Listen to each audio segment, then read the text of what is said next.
This is a very warm welcome and good afternoon to all our participants on this webinar. At Dhruva Advisors, we thought it was absolutely opportune to talk about the exports and the exporter community. And that's primarily arising from the fact that the remission of duties and taxes on export product, the rates were notified about 2 weeks ago. And that's when we believe that there was a necessity to have a discussion on export incentives and what next for the Indian exporters. Uh, the background, I think, if I could set in that sense, the context is that from India, we've had in 2019, for the year ending 2019, exports of 313 odd billion dollars, whereas in for the year ending 2020. I beg your pardon, sorry, for the year ending 21, it was 290 odd billion dollars. Of course, that's because of the pandemic. As a target has been set, or a sort of target has been kept for ambitiously being achieved of $400 billion for 21-22, it is very clear that the export community, the export sort of side of the business of the trade and industry is a very important sector. And so the government has its focus on incentivizing the entire export business and the export community so that it can be supported and it can make in India and perform at the global platform. In that context, there is now the RoDTEP rates, which were much awaited and have come through in 2 weeks since. In the seminar today, what we are looking to sort of do is to take you through the background of the various schemes and incentive programs that we have for the Indian exporters. Kulraj will talk about the background and the history about it. From there on, we would take a little deeper dive into the RoDTEP scheme, the rates, the manner in which it is to be operationalized, and Rituraj will be taking up a detailed discussion on the RoDTEP itself. The next part of the sort of session will have a discussion between all of us on this webinar today to showcase what the different parts are, points are, and what is it that is emerging out of the developments that are taking place in respect of the exporter community. And finally, we would like to take questions that you as our participants would have and would pose. And we'd urge you to use the chat box to place your questions, and we will take it up at the end of the session as time permits us to do so. So without taking any further time on the introductory part, I'm going to request Kulraj to take on the background and the historical aspect of the schemes and our foreign trade policy. Kulraj. Thank you, Ranjit. So before we kind of commence about the export policies and export incentives that have been there, so we just thought that we'll draw a bit of history around it, and we'll see whether these policies have just been there or have been existing for long. What really came through was that export incentive as a policy measure has been there in existence since the very long period since our independence. In 1950s, the government focus was more of import substitution. So policies were announced to restrict import, but what gradually saw that the import still continued to rise and export was not really incentivized. So there were low exports, and therefore the balance of payment shifted. There were currency losses and so forth. And therefore, in second 5-year plan that the government introduced late in 1950s and early 1960s, the government focused on granting benefits to exporters. There were schemes like cash compensatory support, which is very likely to the current scheme wherein the government used to grant the subsidy towards non-creditable indirect taxes. There were schemes like rail freight subsidy, wherein at that point of time, rail freight was pretty high. So government granted subsidized rail freight to exporters. And therefore, the overall intent started around late 50s and early 60s, wherein the government started giving benefits to exporters just to promote the export and saw results. In 1962, we saw the introduction of Customs Act, wherein the duty drawback scheme got notified. Then over the period of 1970s, the government introduced scheme for an year plan. There were export-import policies that were introduced every year, depending upon the need and situation. But yes, it did not result the benefit that the government was looking at. And therefore, in 1985, our Commerce Minister, Mr. VP Singh, introduced the EXIM policy. When it was introduced, it was for a 3-year period from 85 to 88. And in 88, another 3-year policy got introduced. In 1991, post the liberalization reforms, we have been seeing a 5-year EXIM policy, and that currently also gets continued in terms of foreign trade policy. So therefore, there's a long history towards the foreign to export incentives and to grant benefits to exporters. In 2000, the government introduced SEZ as a concept, but when it got introduced through circulars, notification, but yes, there were no particular legal provision around it. And that got introduced while SEZ Act got into frame in 2005, which got notified in 2006.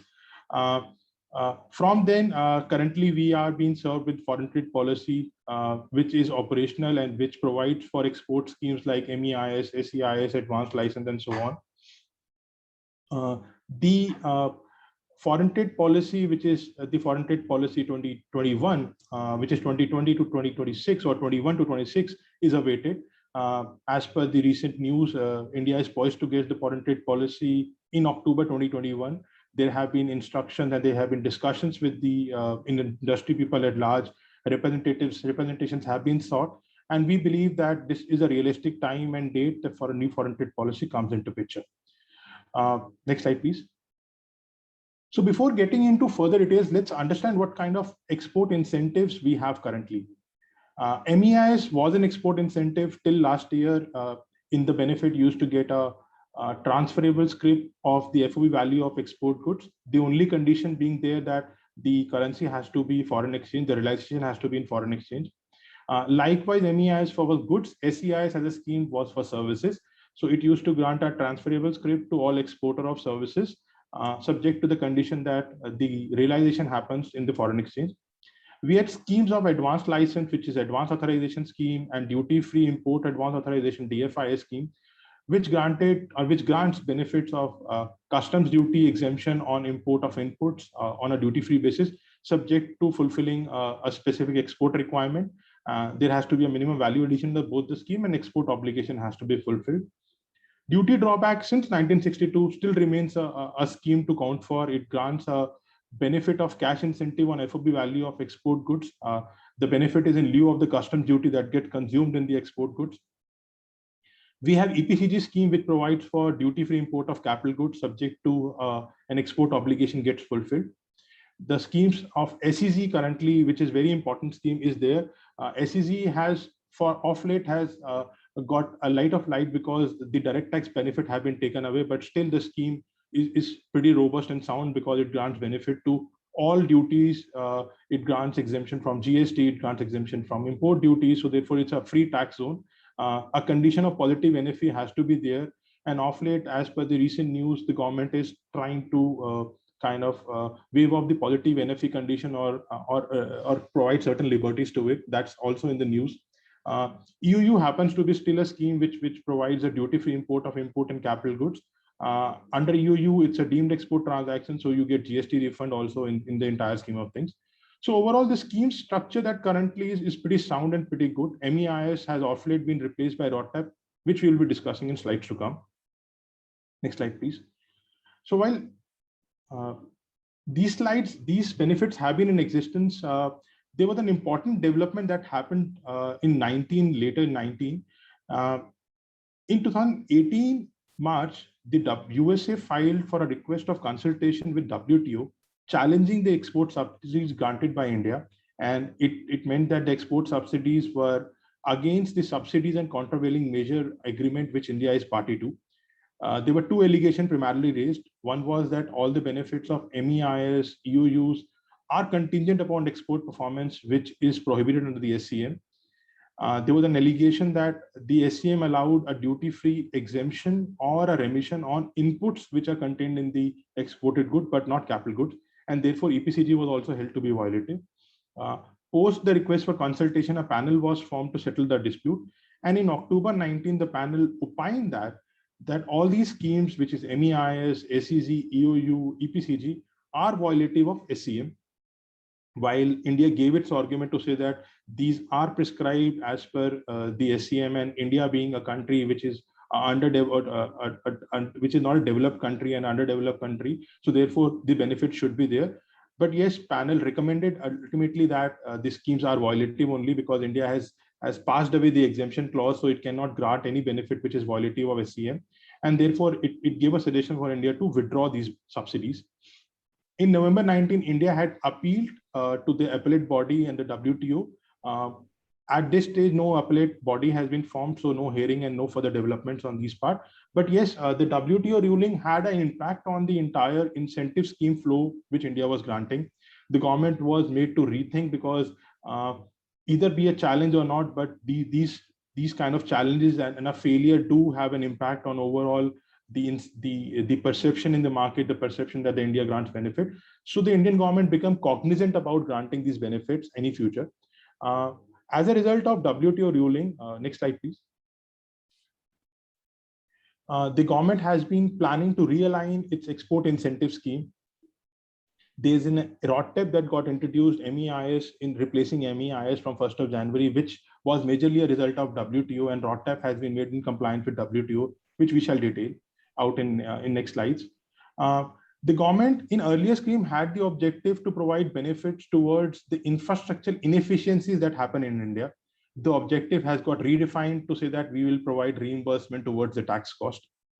The government also wants the export incentive scheme to be realigned to the constitution, which says that taxes should not be exported.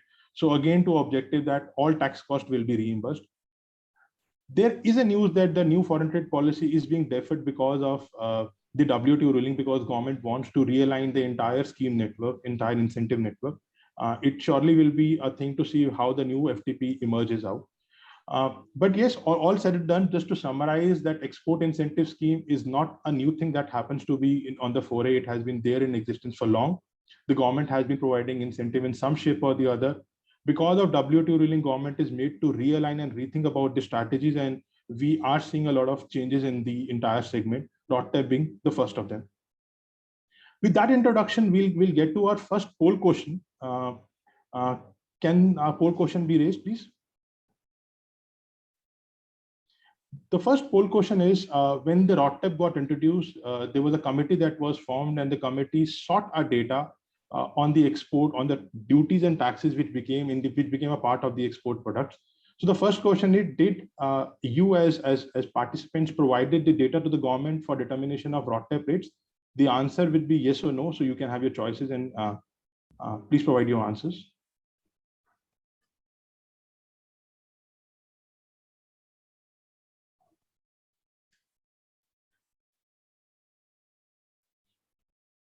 Can you please see the answers?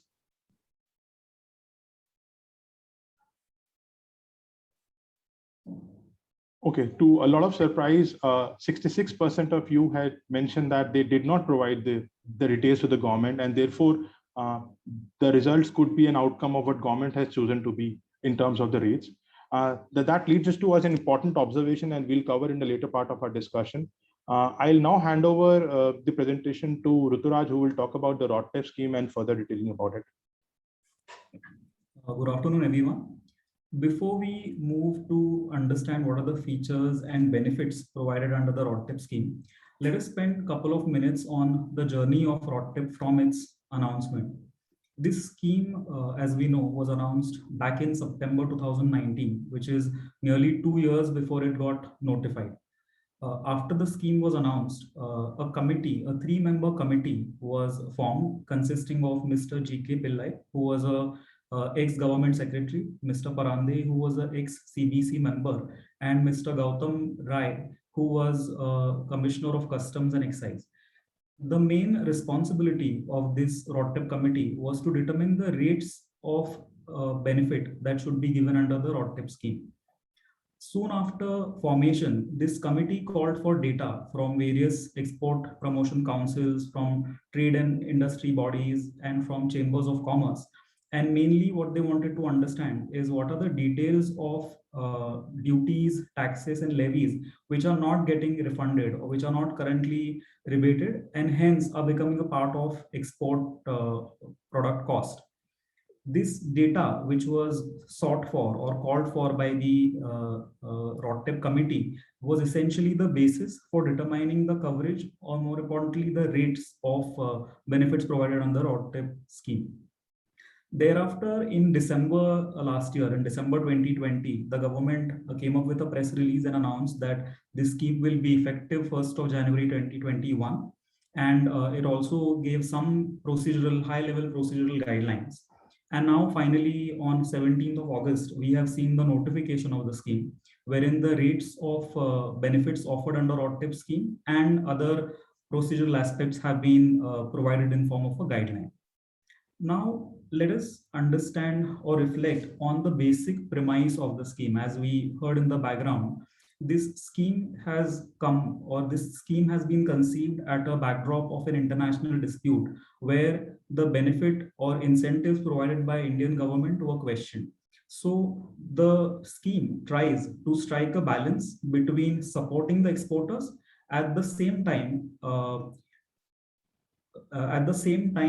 It also tries to comply with the WTO norms. So that's the balance that the scheme tries to strike.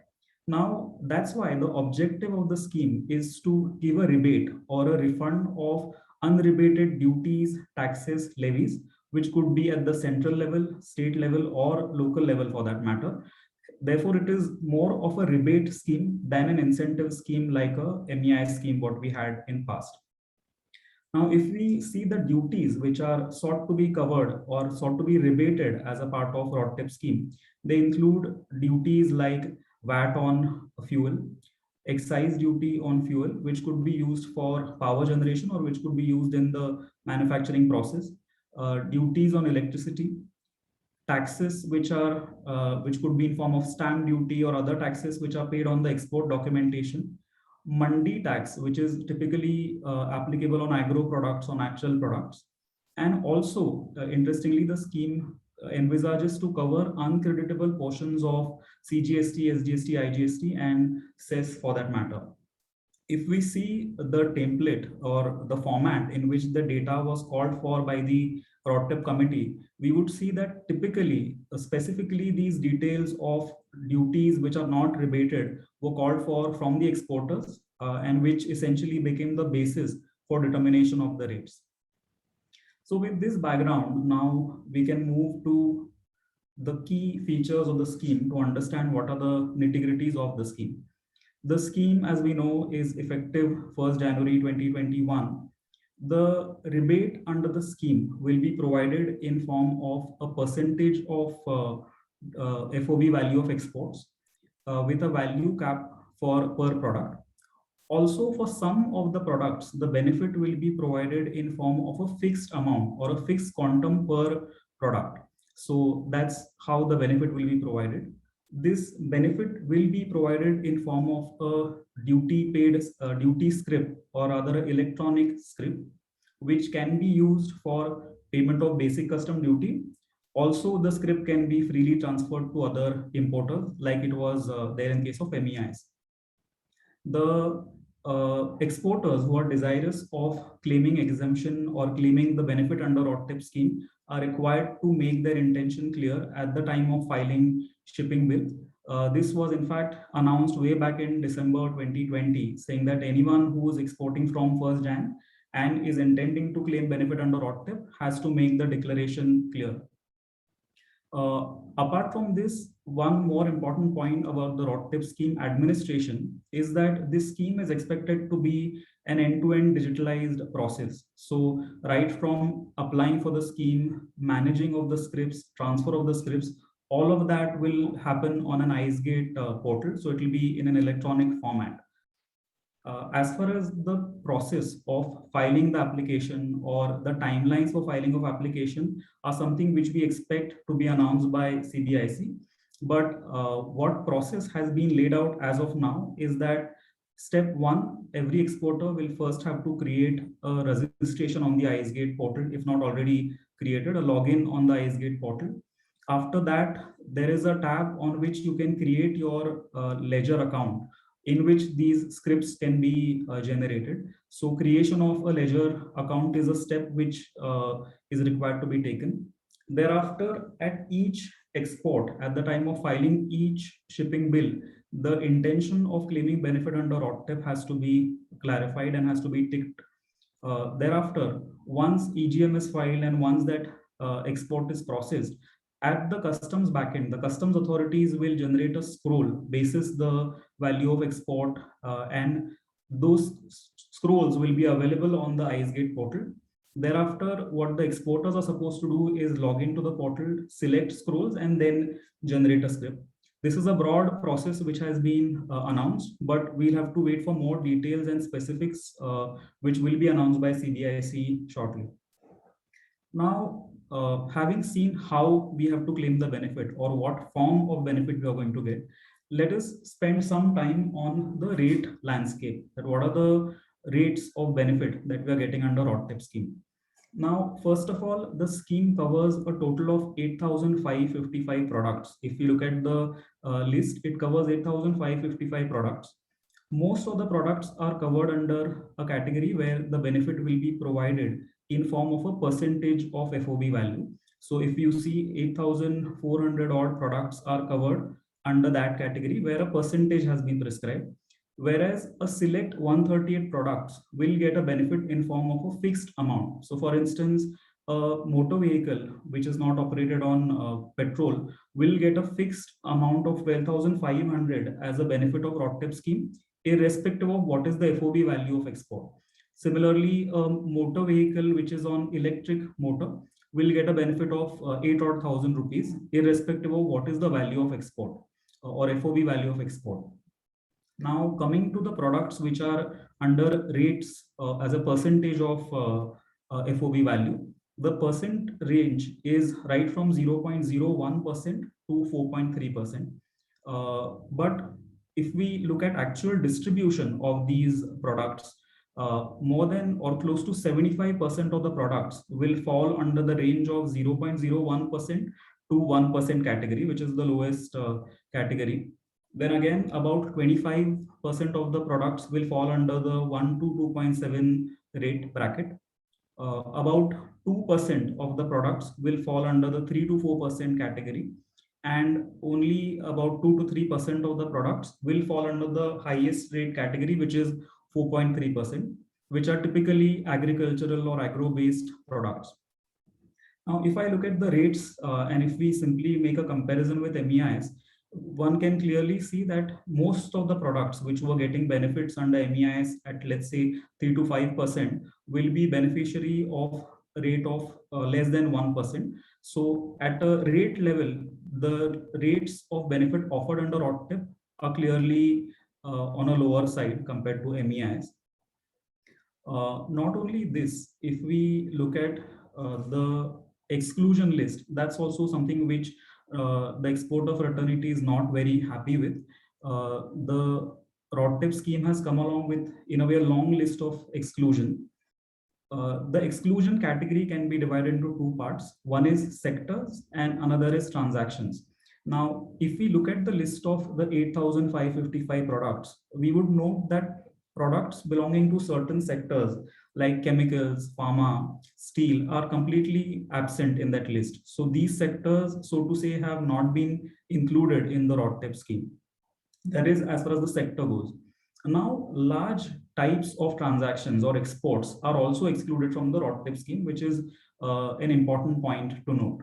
First of all, exports by an EOU, Special Economic Zone, FTWZ, EHTP or a BTP unit are not covered under the scheme. So if you are an EOU unit, if you are an SEZ unit, earlier you were able to claim MEIS benefits. Under ROTTEP, you will not be able to get the benefit of the scheme.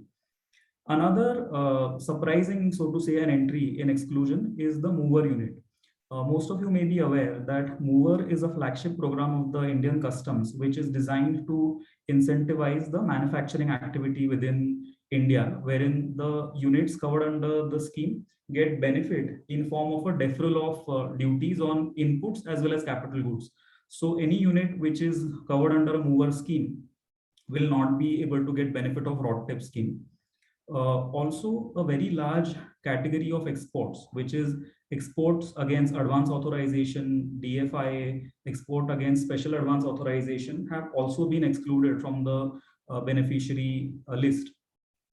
Then other categories like supplies of products manufactured by a DTA unit and supplied to an SEZ or an FTWZ, deemed export, exports where the benefit of jobbing has been claimed, are also not entitled for getting benefits of the RODTEP scheme. Exports from a non-EDI port or export of goods which have an export duty or an export price, a minimum export price, these type of products will also not get benefit under the RODTEP scheme. Also, export of goods which have been put to use in India after manufacture will not be able to get benefit of RODTEP scheme. So if we see a large category of exports have been excluded from the benefit of RODTEP scheme. And also, if we note the scheme of exclusions, we will see that the benefit of RODTEP scheme cannot be enjoyed together with other foreign trade policy benefits or custom benefits. So most of the benefits which are there under foreign trade policy will not be able to be enjoyed simultaneously with RODTEP scheme. So that is again one distinction, that this kind of restriction wasn't there in MEI scheme, but we are seeing this kind of restrictions in the RODTEP scheme. One point to note is that inclusion of exports by an UU unit, SEZ unit, or export by an against advance authorization can be reconsidered on the basis of suggestions of the RODTEP scheme. So for hope for being re-included in the or being included in the RODTEP scheme, but for other exclusions there is no such mention as of now. Now, RODTEP scheme is essentially replacing MEI scheme. So comparison between these two schemes is inevitable. And in fact, one needs to do a categoric comparison of these two schemes so that as an exporter, you're aware that what is the change in the export incentive that is going to happen for you. Now, first of all, the main difference between MEI scheme and RODTEP scheme is that MEIS was a pure incentive scheme, whereas RODTEP is more of a rebate, which is not contingent necessarily on your export performance, but it is more to give the duties which are embedded in the export products. So that is one key distinction between RODTEP and MEIS. RODTEP is clearly compliant with WTO. It is designed to be compliant with WTO norms, whereas MEIS is not considered to be complying with WTO norms. The incentive percentages, as we just saw in RODTEP, are relatively lower compared to what we had under the MEIS scheme. The mode of giving this benefit would again be more or less similar, that you will get a transferable duty script. In case of RODTEP, it will be a electronic script which will be transferred also electronically. There is no physical script that you would get in case of a RODTEP. As far as transferability of the scripts is concerned, both the schemes are at par. Even under RODTEP, if as an exporter you're not able to use the scripts, you can very much transfer it to third parties.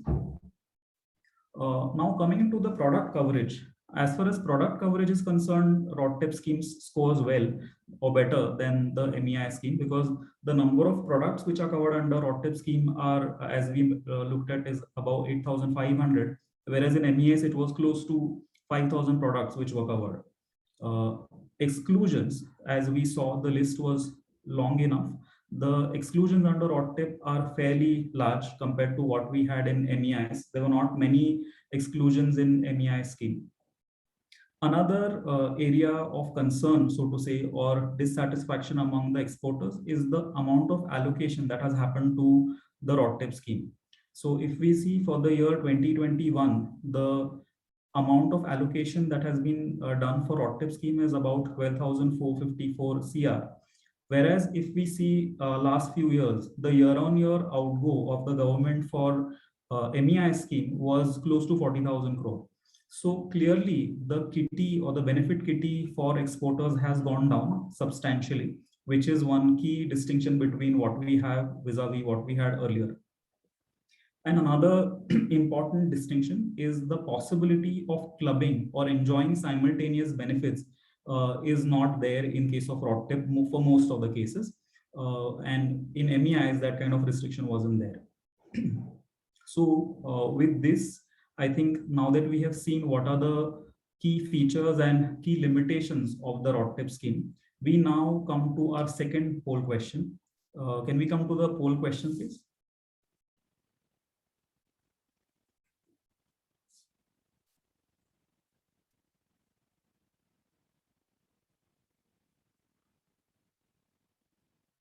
Can we have the second poll question, please? So yeah, the poll question, as we can see, is that the ROTTIP rates have been announced. So are the rates as per your expectations? And the answer will be either yes or no.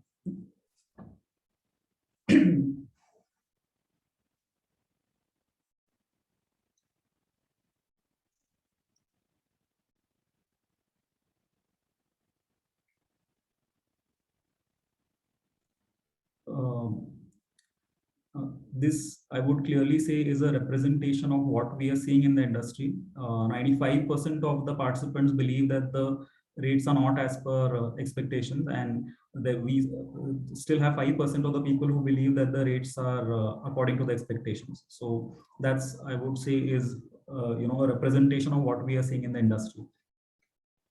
Now, with this discussion, now we move to our panel discussion, wherein we will talk about the reaction on the scheme and, more importantly, the way forward for exporters.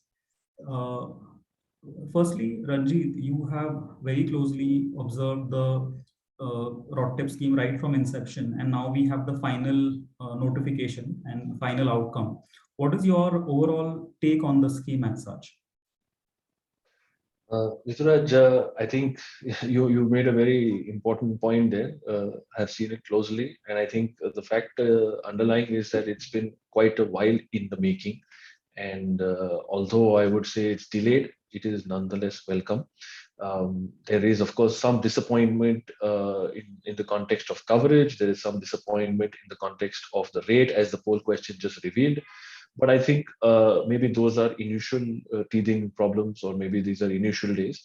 And so, on an overall basis, I think the ROTTIP scheme was definitively awaited, with bated breath, also, if I can say that. And the fact remains that the subsidies and the countervailing measures agreement, the SCMA, which is where India was facing litigation and is still, in fact, in appeal.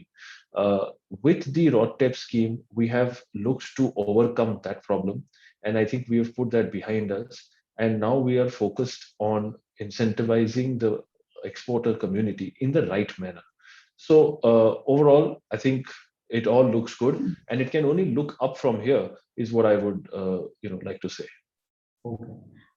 Now, out of all the pluses and minuses that we saw in the scheme, Kulraj, Ranjit, a question for both of you. What, according to you, is that one most important positive point of scheme, and possibly one most important negative point of the scheme? I'll answer that first. Rudraj, I would believe that the most positive is the entire framework.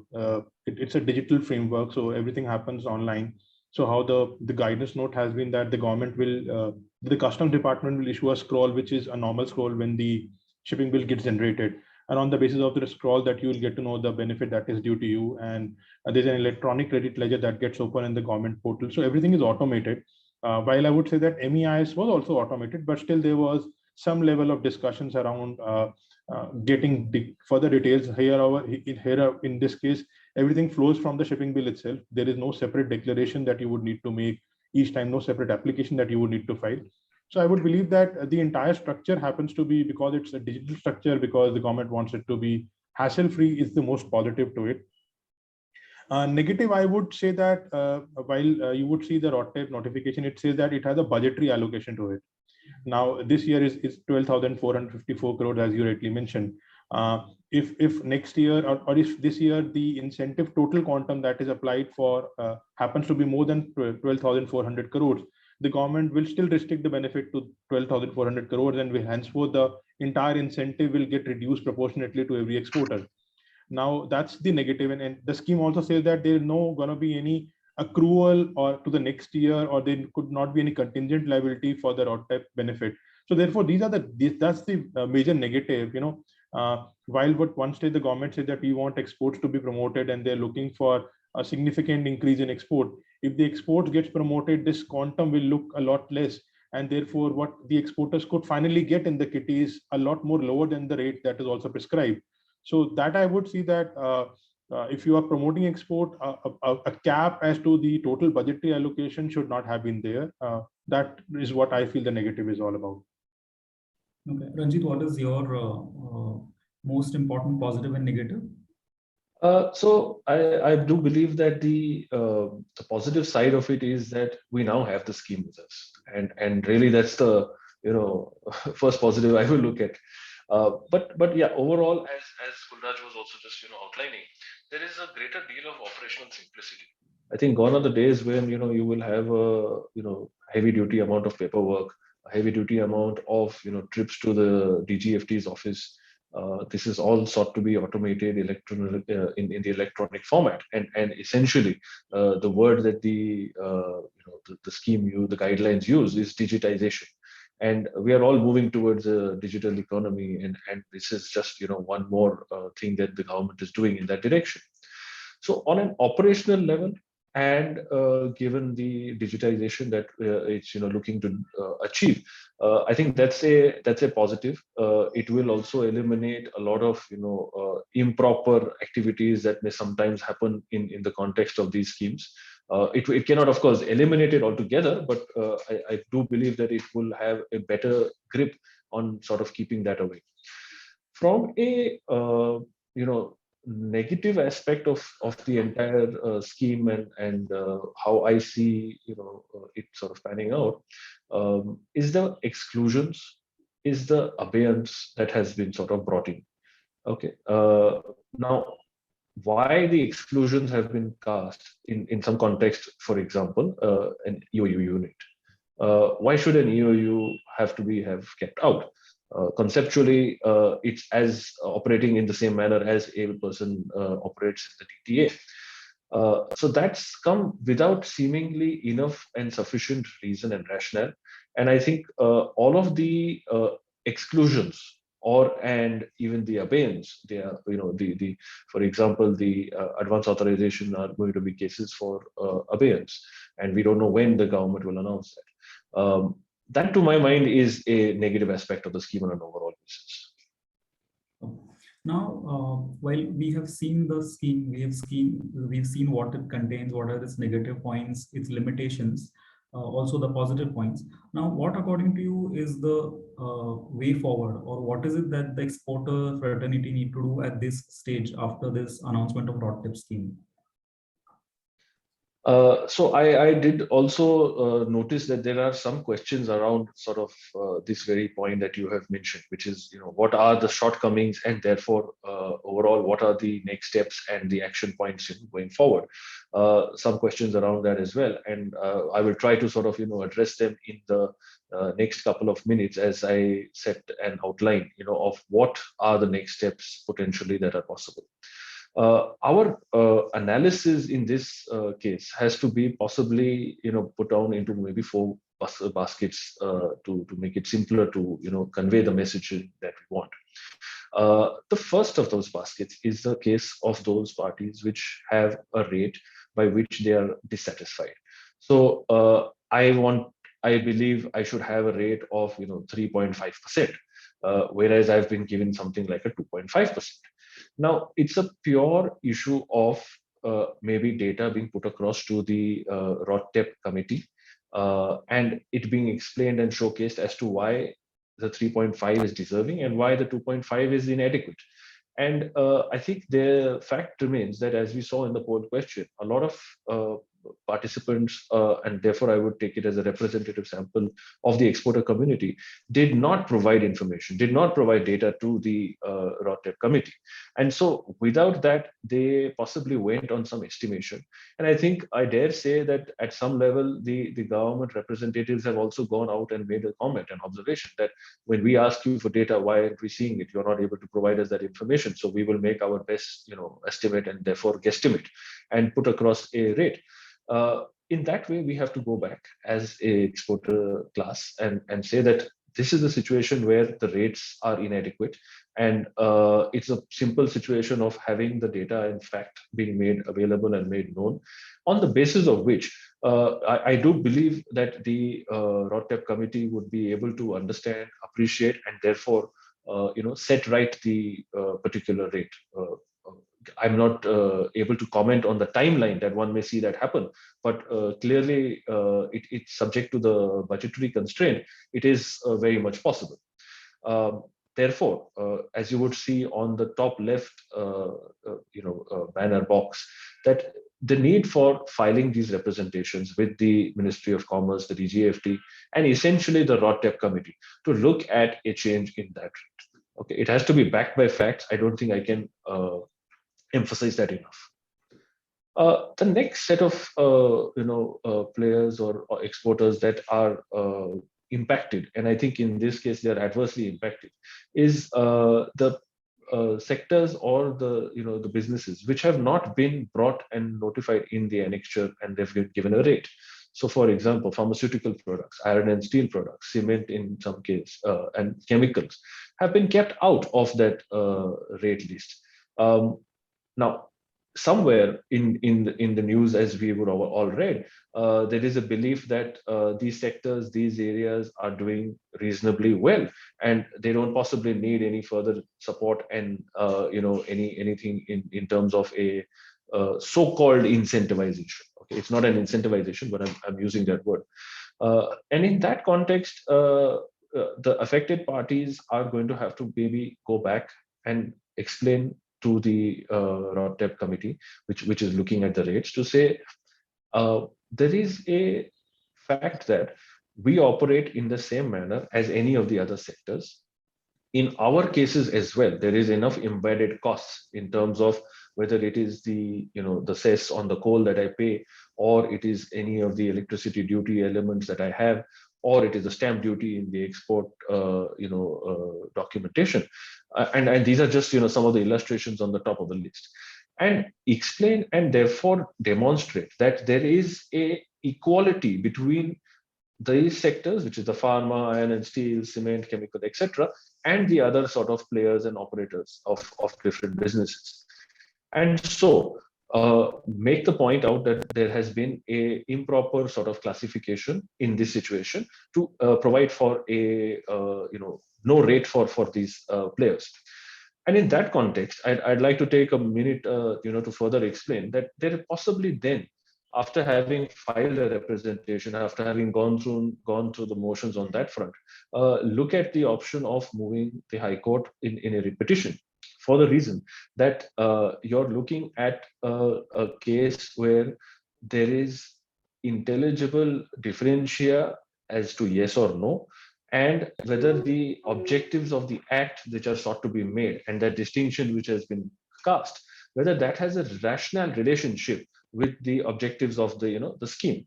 So what I'm saying is that there are twin tests to look at to see if there is discrimination, and those twin tests are essentially intelligible differentia, where you have to put into place that whether there is a perceptible difference between two groups, two classes. So in this case, whether between sector X and pharmaceuticals, sector Y and iron and steel, is there a differentiation which is a difference which is proper in its classification.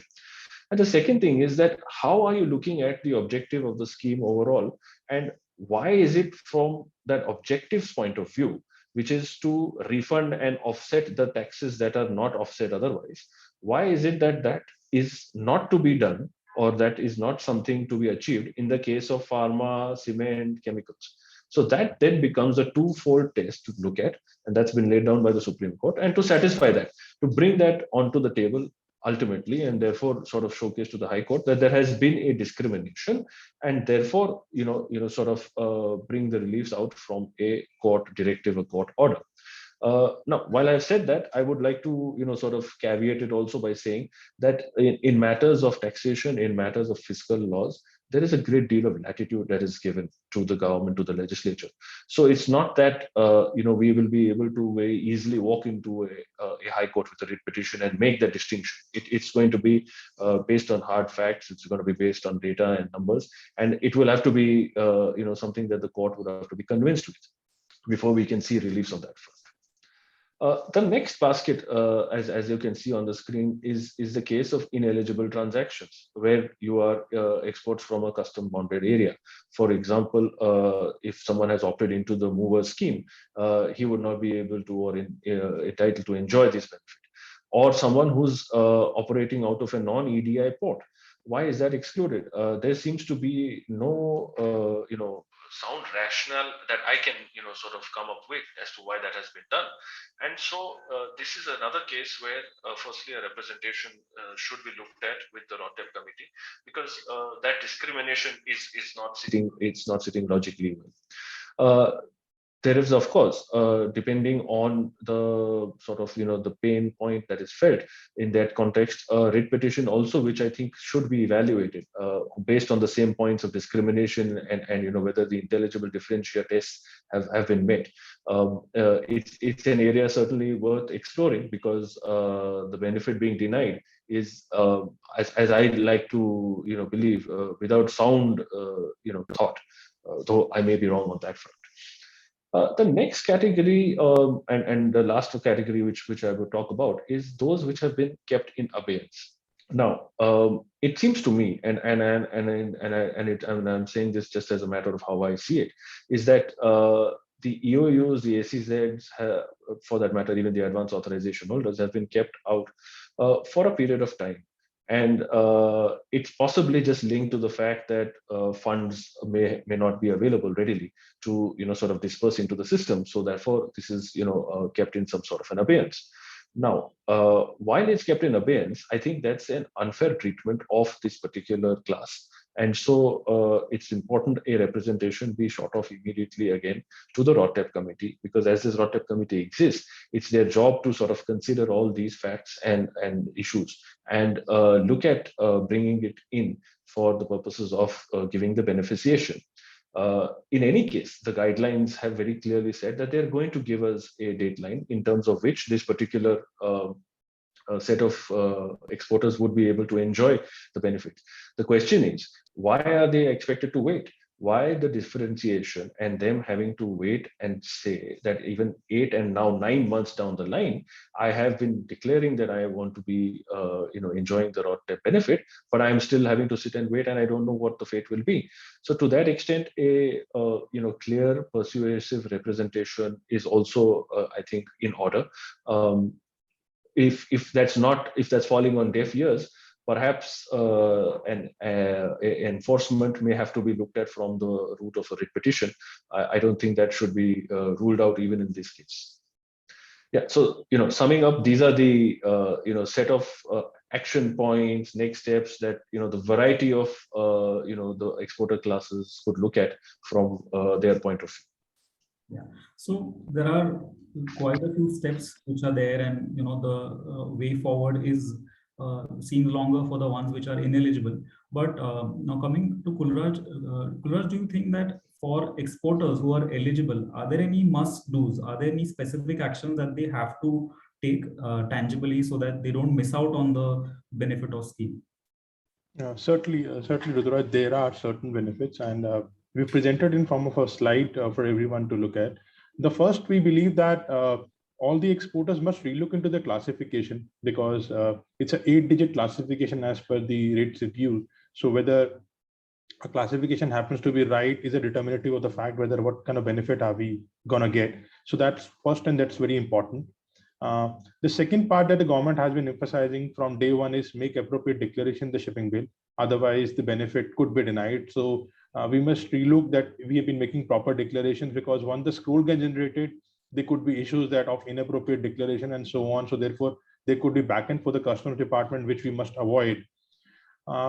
Third is very interesting part, and there were these challenges that we came across live in case of certain exporters, wherein the shipping bill was prepared on the 31st of December, but the late export order was issued post of 1st of January.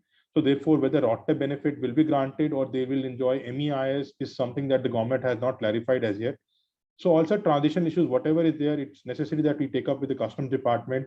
Either of the benefit should be available to an exporter, but right benefit should be there. So in my view, that if the late exporter order has been issued post January, so it should be ROTTEP only, but this is not coming out from the clarification. The government needs to be declaring in some kind of transitional rules in that respect. So that is one that the exporter must be keenly looking at. That important benefit, an important analysis that exporter must take, whether they are supposed to be an advanced authorization holder going forward, they would like an advanced license to be obtained, or there could be other benefit. So cost benefit analysis of taking this benefit with a ROTTEP not being there needs to be done. And in my view, the last thing, and it's important that all these export orders are pre-booked. So therefore, they take into consideration the benefit that they're going to receive. So with the benefit rate now with available, and let's assume that this is going to be there for this year to come. So it is necessary for the exporters to really cope with the export pricing, change strategies for future orders, take this base price, this rate as the right rate, because the government may not look into changing the rate significantly over next years as well, given the pressure on the exchequer. So all these steps are necessary for the exporters to take, and those exporters which are there in the scheme, in my view. This second point that we are seeing on the slide, Kulraj, on making proper declaration on shipping bills. Now, practically, a lot of exporters have informed that initially, for certain period, they've not been able to make the declarations on the shipping bill. So, what happens to those? Do we have any clarity on whether they will get benefit under ROTTEP? When on January 1st, the advisory was issued by the ROTTEP committee and the DGFT, it was specifically mentioned that if the declaration is not there, then the benefit so shall not be granted. But yes, it's pretty adverse, because the declaration was issued on 1st of January and the export happens to be on the 1st of January. So a lot of exporters have absolutely missed those declarations in the initial days. Some of the exporters have still not been mentioning that declaration. So there seems to be larger challenge to it. For sure, a substantive benefit cannot be denied on account of procedure lapses. So, but yes, all these things, as far as the government scheme, the benefit should not be granted. But yes, these things would need to be seen in days to come. In my view, this is something, again, an important aspect for the exporter community. They should write it up. If tomorrow the benefit is not granted, in my view, you should file an application, and a manual application for a ROTTEP claim. If that is not granted, a course of writ court and other stuff should always be there. But yes, it's a larger debate, and in our due consideration, the government should issue an appropriate clarification, given that they're issuing ROTTEP rate after 8 months of the introduction, and therefore there absolutely is a lot more noise now than every time before. So we can expect some kind of guidance. If not, then appropriate action should be taken at exporters' end only. Okay, that's well noted. Now, lastly, Ranjit, I mean, looking at a little larger picture and taking a cue from ROTTEP scheme. So we are seeing this scheme, which is replacing MEIS and is designed to comply with the WTO norms. And we are looking at a foreign trade policy, which is going to be unveiled most likely in this year. So how do you see this WTO ruling and the WTO ruling impact will have on the new foreign trade policy? I mean, any thoughts on this? I think, Ruturaj, we'll have to await the policy and the fine print of it, of how it really turns out. But I think we have to be conscious of one thing and understand this, that the SCMA was something that was always in existence. It is at some point in time that India really crossed the GDP threshold that is mentioned in there, and the per capita GDP. And post that is where the impact was felt by us. Now, us having felt the impact of that, we are in dispute, we are in appeal, and we're doing as a country what all we should do to defend our sort of situation and our position. But At the same time, there is now wisening up that has happened. We have to be compliant because you have, sort of crossed that threshold, which is there in their agreement. And on that basis, I think whatever schemes now we will see, including from the service standpoint, the service exports, there is going to be a rationalization for sure. There is going to be a sort of tighter kitty, and the purse strings are not going to be let open so easily. That's also because of the pandemic times. So a combination of factors, and the fact that we are in a more global economy with a different set of situations than we were maybe 5 years ago and 10 years ago. The foreign trade policy, I think, will evolve, has to evolve, and all of these sort of aspects will have a bearing and a role to play on what we finally see. But overall, I do sort of agree with what you mentioned initially in the question, that will it be a constrained one? Will it be far more restrictions? I would like to believe yes, there will be. Okay. So with that, we now come to our final question for the audience. Can we have the third poll question, please? So the question is, do you think that exclusion from RODTEP will discourage other schemes like advance authorization, EOU mover? What is the viewpoint?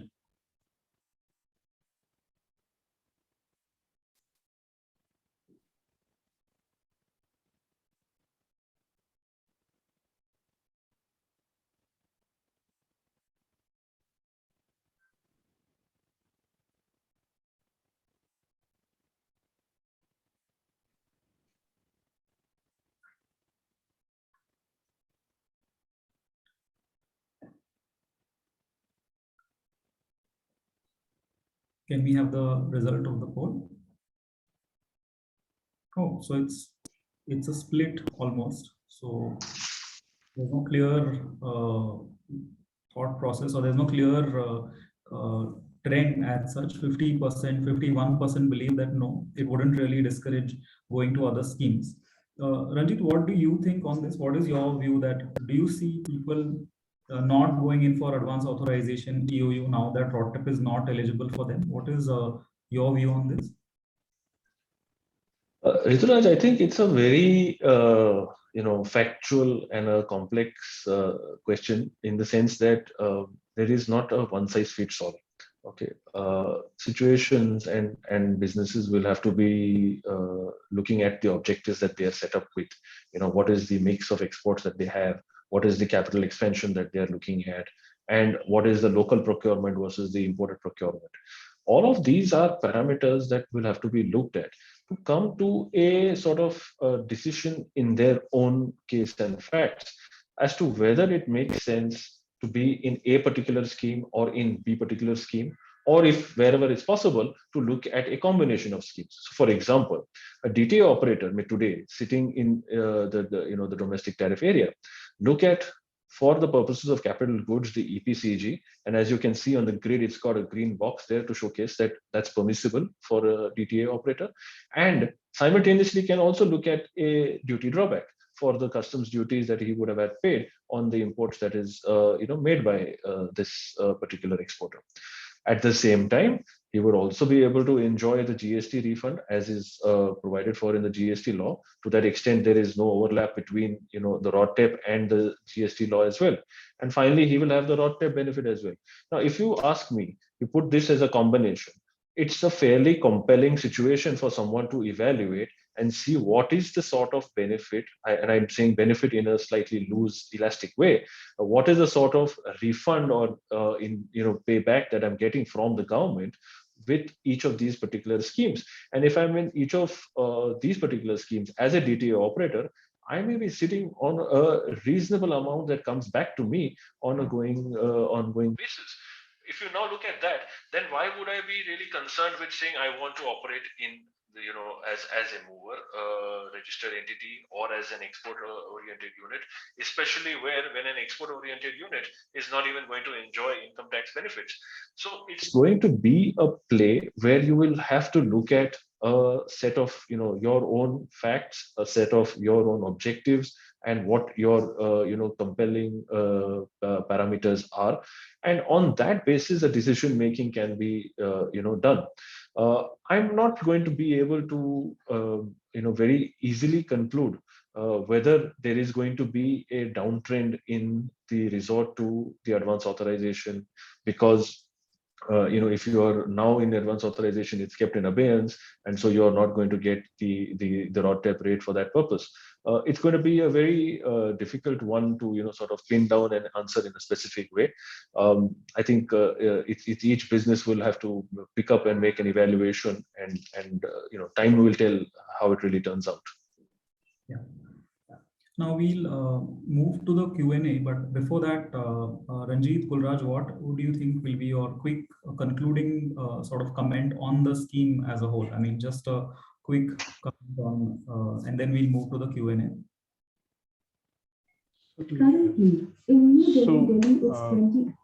My concluding comments would be like RODTEP is there to stay. Whatever benefits that government has granted, that is there. So I think there could be simultaneously two exercises. One is that the exporter ensure that those who are eligible get all the requisite benefit, all appropriate declaration, etc. should be made. At the same time, keep on making representation to the government so that if the right benefit is there, so keep on pressurizing the government for granting a higher benefit. For the abeyance category, keep on putting that pressure. But at the same time, all eligible exporters must not kind of forget and to claim this benefit.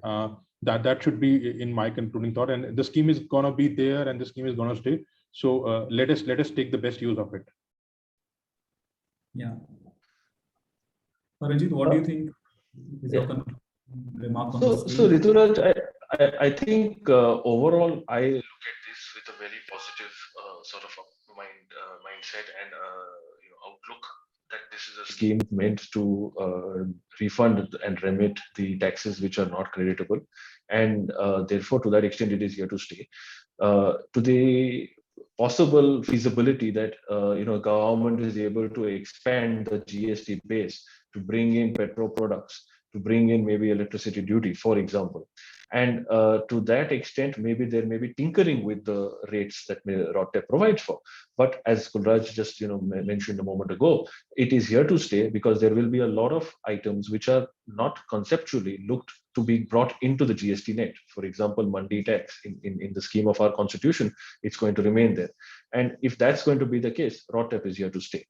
And in that context, my sort of concluding point would be that government also, while exporter community we have talked about should be vigilant, should take steps and measures and go back and make its representation, make its voice heard. The government also, I think, has pretty much mentioned that it's keeping an open mind on all of this, and should then therefore take on board the feedback and look to revamp, modify, amend, and necessarily therefore make the objectives be achieved, rather than just looking at it as one more scheme and leaving it at that. Okay. Thank you for that. Now we'll move to our last segment, which is Q&A section. As I can see in the chat box, there are quite a few questions which have come in. We'll try to take as many questions as we can today, and the answers which are not able to take on the session today because of the time, we will reply to you through email, or we'll come back to you with our replies.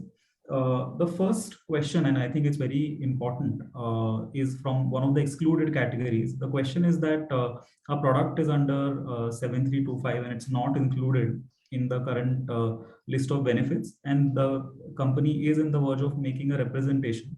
In meanwhile, should they continue to mention the RODTEP remark on their shipping bill?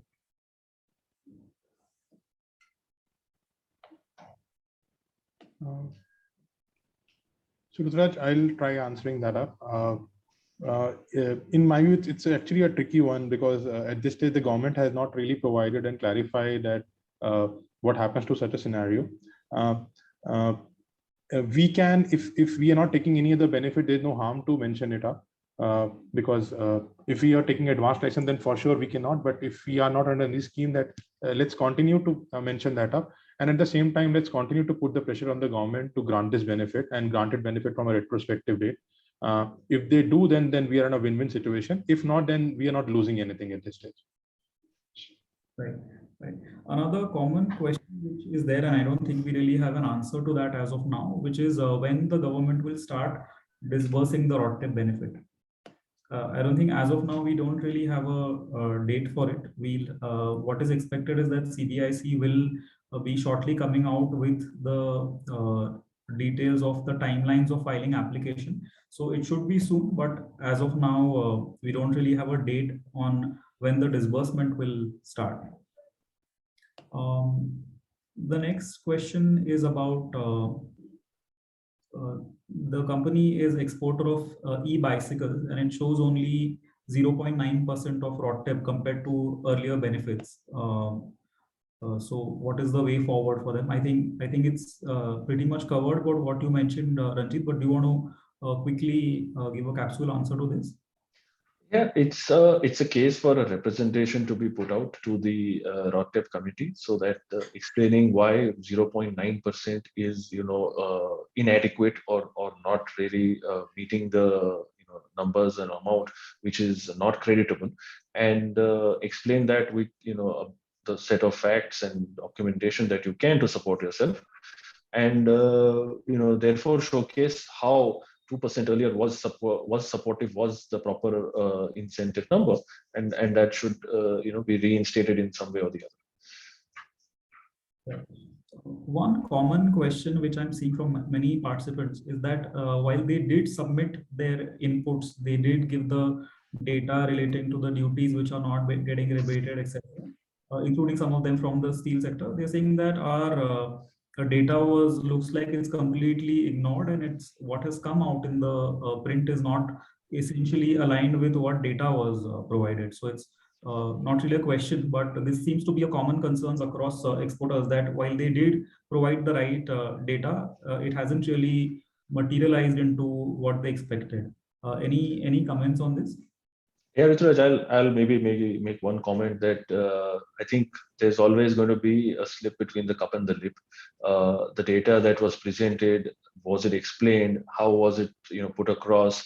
There was a format which was circulated. Was the data provided in that very format? Otherwise, the officer in the the committee would possibly have said, "Oh, this is not even in the format that I like to see it, and I don't then therefore seem to understand it."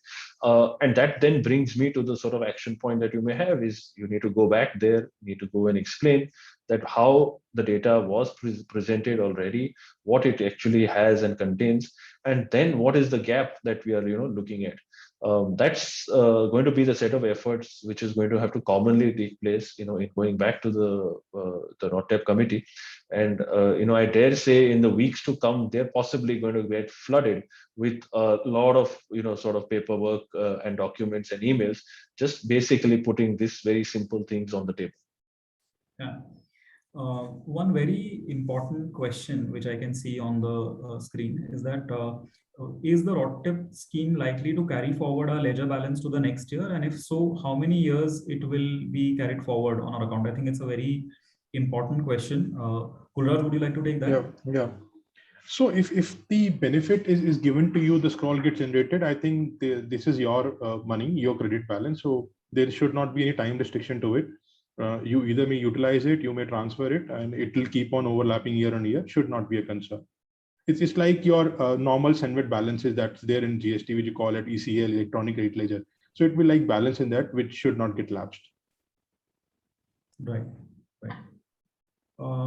One question I think which has been addressed again, but I'll just still take it because it seems to be a repetitive question, and that is that declaration on RODTEP mandatory on shipping bills, and what happens if I don't do it? I think we did answer it, but if we can again sort of capture it quickly.